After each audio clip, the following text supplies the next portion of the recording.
Alright, so the other night I was working on this damn head, trying to get it shrunk down and flattened out.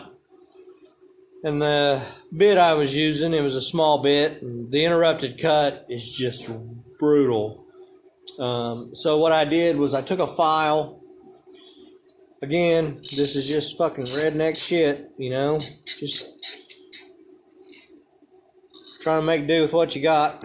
Anyway, I took this file, I cut 5 degrees or something, kind of a back angle on this edge here, and I've mounted it in there so it's got the curve, and it transitions from these interrupted cuts easier. You don't have the spring of the bit jumping in and out of the cuts, you know, because when it comes around, you're going to have a little spring and it's going to reach in and then it flips out hard. So that's rough on the lathe, rough on the tooling and all that stuff. So anyway, the file, yeah, it's whatever, it's working.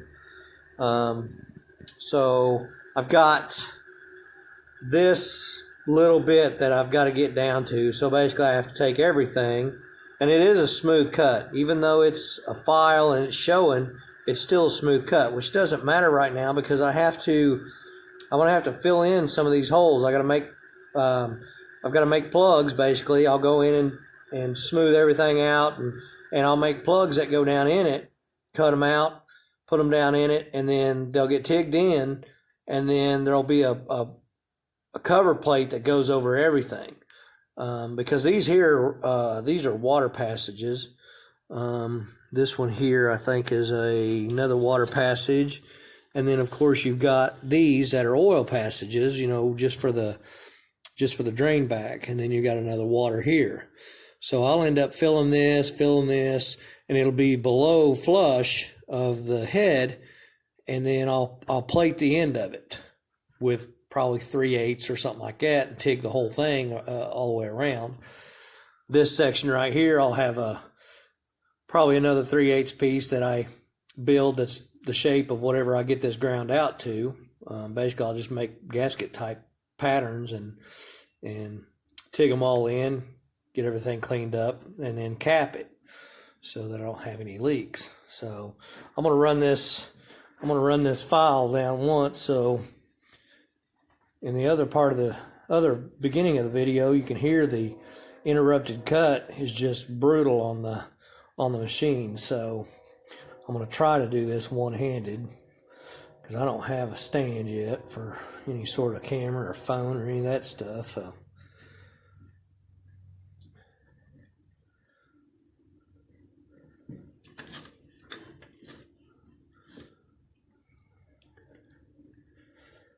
come on.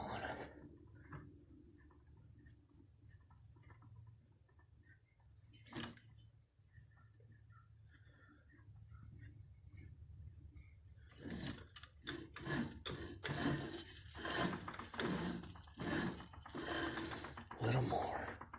All right, so put a little bit of inward whammy on it. Okay. Now, even though it's still an interrupted cut, it's not a violent interrupted cut.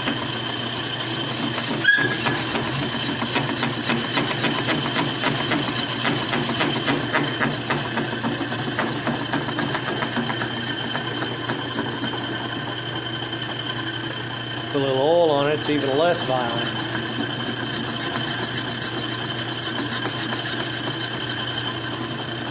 Put a little more whammy on it.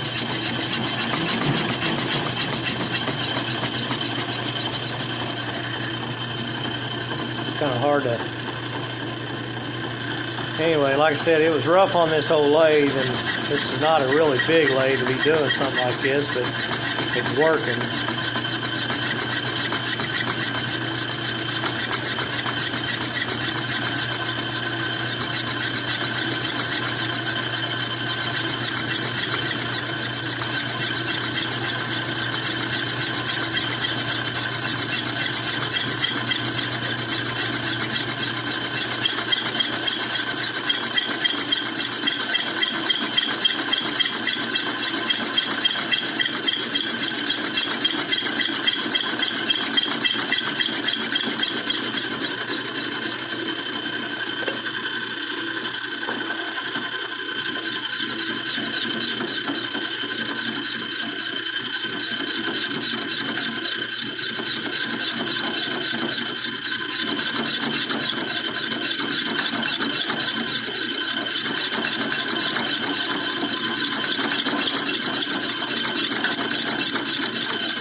Didn't do that until I started recording.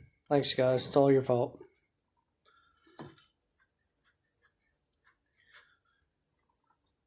Oh, I know what happened. My feed is really touchy, and I had it rubber band up, and guess what? It pulled it up with the vibration. I've been holding it with my other hand, so let's see if I can't set the phone to where it's gonna do its thing.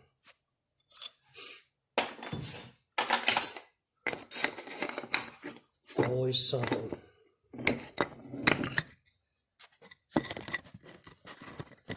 All right. It'll either stay or it won't. Well, that's not really much of a...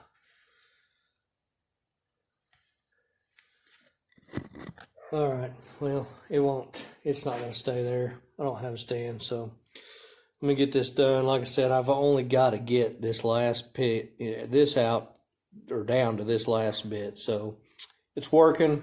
I just got to make sure I hold steady on the feed. So anyway, I'm going to get back at it. Okay. The file worked great. I'm tickled with that. That's going to flatten out.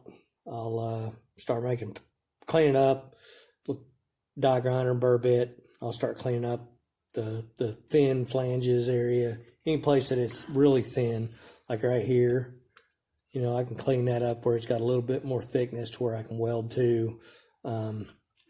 But I'll start making patterns, and then I've got to do the other head as well. So, hey, it's coming along. I'll end up doing the porting, clean up all the ports, and I may do a little porting on it just for the fun of it. I mean, I do that anyway. So, I got a bolt to get out, not a big deal.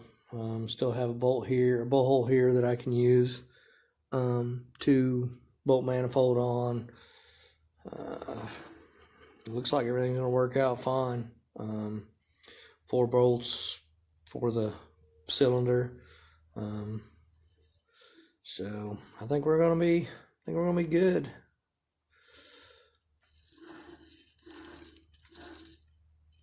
There it is. I'll get on the other head.